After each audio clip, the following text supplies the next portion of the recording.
Bonjour à tous et bienvenue sur le plateau TV Veto Inside en direct d'AVVAC le Congrès à Marseille, édition 2025. Aujourd'hui, on va parler d'un sujet brûlant qui pose beaucoup de questions, qui est justement la délégation des actes vétérinaires. Alors, la loi d'orientation agricole, elle a acté déjà certaines choses, mais il y a encore des étapes à franchir. C'est un processus qui va être très encadré. Et je vous propose de faire le point avec David Quin, président du syndicat national des vétérinaires libéraux. Bonjour David. Bonjour. Bon, je te remercie d'être venu sur ce plateau, David. C'est un plaisir.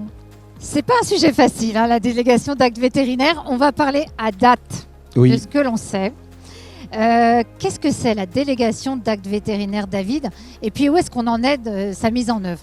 Alors la délégation des actes, ça va être la capacité pour des auxiliaires vétérinaires, des auxiliaires spécialisés vétérinaires, de réaliser des actes vétérinaires, en gros des petits actes, des actes infirmiers dans un premier temps, au sein des établissements de soins vétérinaires. Alors on en est où?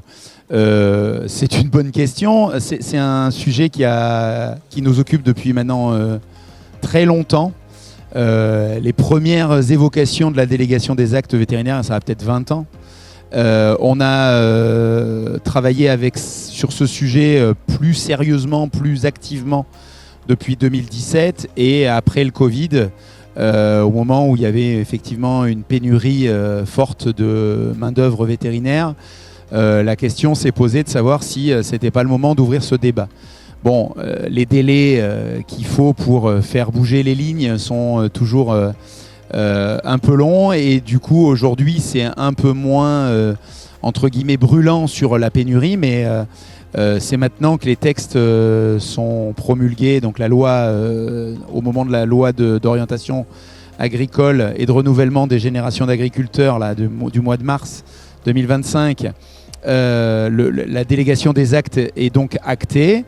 Il y aura a priori au moins 2 niveaux de délégation. Là, on ne parlera que du niveau 1 puisqu'on n'a pas du tout commencé à travailler sur les éventuels niveaux supérieurs.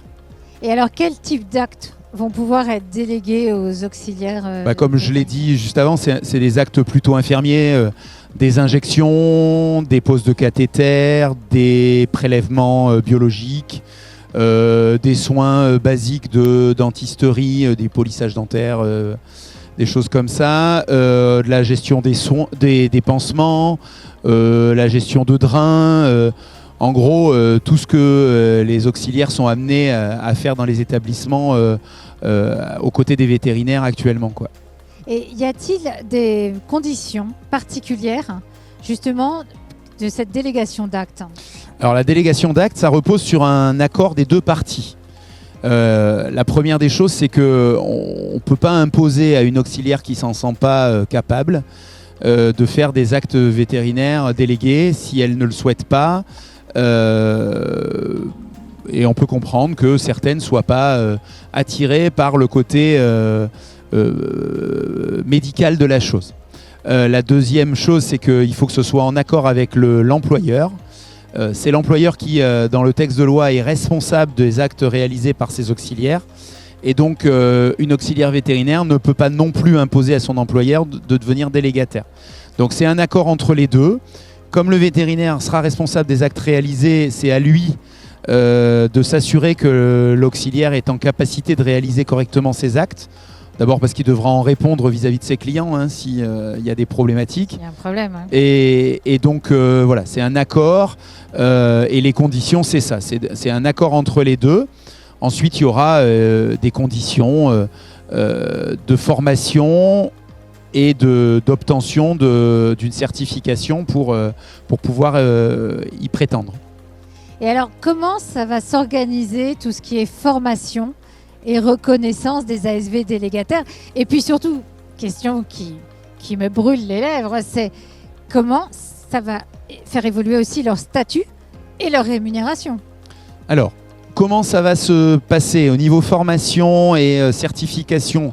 C'est encore en cours de discussion. Aujourd'hui, la loi est passée, mais il y a des textes d'application, des décrets, des arrêtés à passer.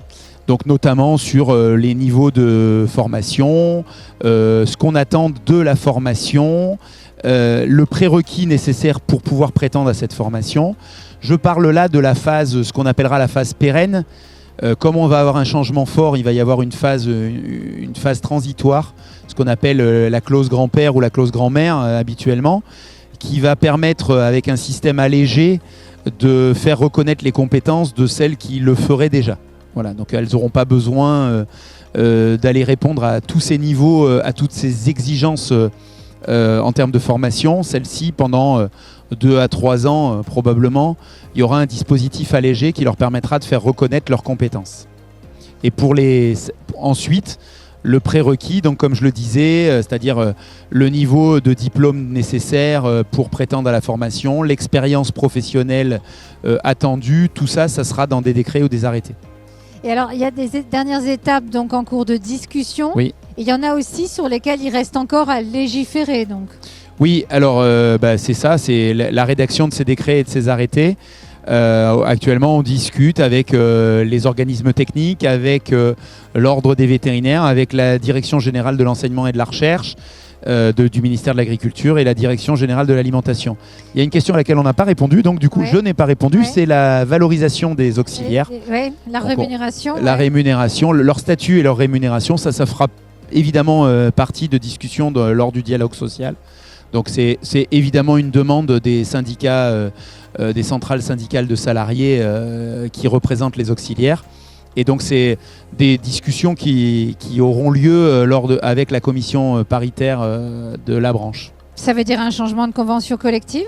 Ça veut dire probablement une reconnaissance de ces actes, de celles qui réalisent ces actes d'une manière ou d'une autre pour valoriser cette compétence. On le comprend aisément et ça fera l'objet de discussions évidemment, mais ça fait sens entre guillemets. Oui. Bon, c'est pas facile d'avoir une boule de cristal, hein, David, mais on sait que ça va s'étaler encore sur 2026. Mais oui, alors le temps que tu te fixes quand même certains objectifs et que tu aimerais que ça soit acté comme je l'ai dit, voilà, comme je l'ai dit, on a commencé à y travailler en 2017. Au moment du Covid, on a relancé le sujet. Le Covid, c'était déjà maintenant il y a 5 ans. Oui, il est temps que ça aboutisse. On aimerait d'abord parce qu'il y a des attentes fortes de nos auxiliaires. Puis aussi des établissements de soins. Donc oui, maintenant on veut que ça accélère, mais on sait que pour des décrets, pour des arrêtés, c'est toujours un peu long et d'autant plus avec les instabilités politiques qu'il peut y avoir, même si les décrets, les arrêtés, ça se passe au niveau de l'administration maintenant. Bon, en tout cas, bonne discussion, David, à venir. Merci beaucoup. Merci pour cet échange. Et c'est vrai qu'il est évident que ça va changer aussi dans l'organisation interne de la clinique. C'est un enjeu aussi de fidélisation des équipes et c'est un enjeu de management pour les vétérinaires, cette délégation d'actes. Tout à fait, c'est un besoin qui a été exprimé.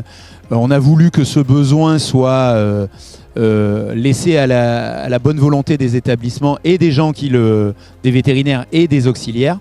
Donc ça sera une possibilité de plus pour les équipes vétérinaires. Bon, merci David.